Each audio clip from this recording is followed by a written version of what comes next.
Hello friends, welcome back to my channel Beauty of Language and Literature. Do not forget to like, subscribe and comment. So here I am back with my few quick questions. See whether you are able to answer them or not. So the first question is, why does Lorenzo chastise Lancelot? And the second question is, who does Lorenzo compare himself to while talking to Jessica? So moving forward to the explanation of Act 4, Scene 1 from line 1 to 163.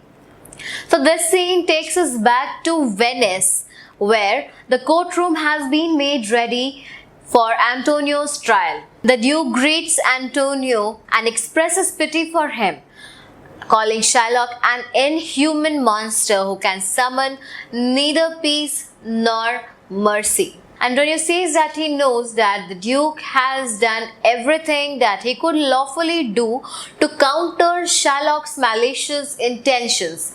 But since nothing else can be done, so he would rather take Shylock's rage with a quietness of spirit. Then the Duke summons Shylock and addresses him, saying that he believes that Shylock means only to frighten Antonio by extending the drama.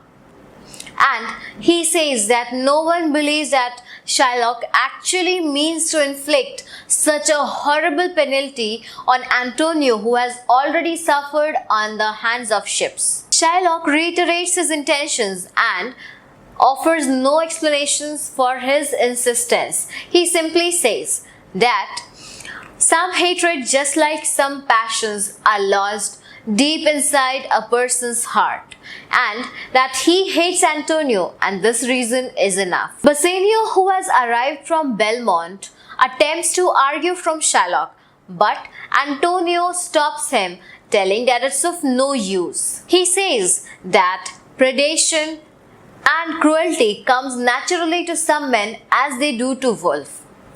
Bassanio offers Shylock 6,000 ducats, which is twice the amount of loan. But Shylock turns down the offer. He says that he would not forfeit the bond even if he is offered 6 times the sum.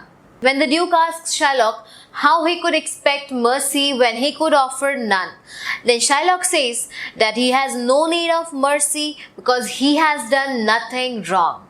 Just like the slave-owning Christians who do not set their human property free, in the same way he will not relinquish Antonio's pound of flesh that belongs to him. The Duke says that he has sent a message to Dr. Bellario asking him to come and decide on the matter.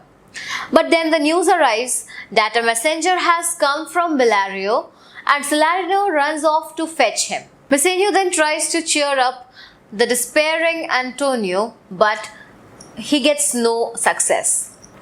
After this, Nerissa enters the scene.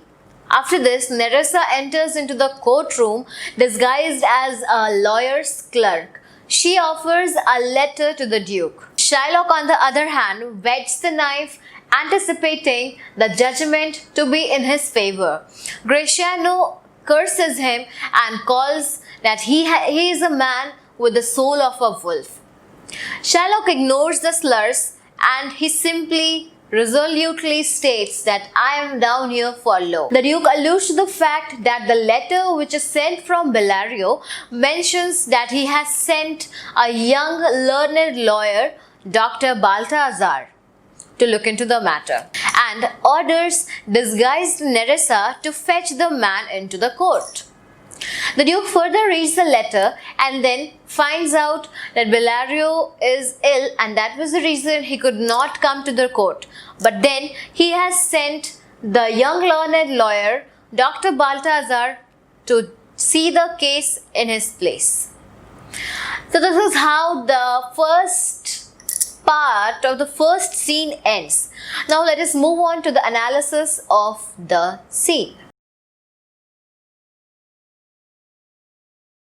So now the analysis time. The trial scene is the longest and one of the most dramatic scenes in all of Shakespeare's plays.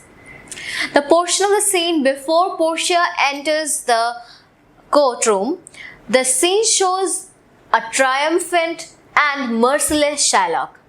When he is asked the reason for wanting Antonio's flesh, he simply says, "I am not bound to please thee with my answer." And the only answer that the courtroom gets is that he is simply emulating Christian behavior. Just as the Christians hate, eats prigs and rats, in the same way, Shylock hates Antonio. Just as the Christians keep humans as their slaves, in the same way, Shylock owns Antonio's flesh. Shylock's intention is not to condemn the institution of slavery and certain not to urge its eradication. It is to express that his urges simply mirror those already found among wealthy Venetian people, and he demands that his desire should be met with equal respect. The trial is not modeled on English legal system, where generally the Duke presides and sentences, but in this case, Portia renders the sentence. This absolute power is apt for the character who alone has the power to wield the decision. None of the men in the courtroom seem to be a match to Shylock. Gratiano shouts and curses with anti-Semitic energy. Bassanio pleads endlessly to Shylock, and Antonio has already resigned to his fate. Indeed, Antonio seems almost eager for his execution.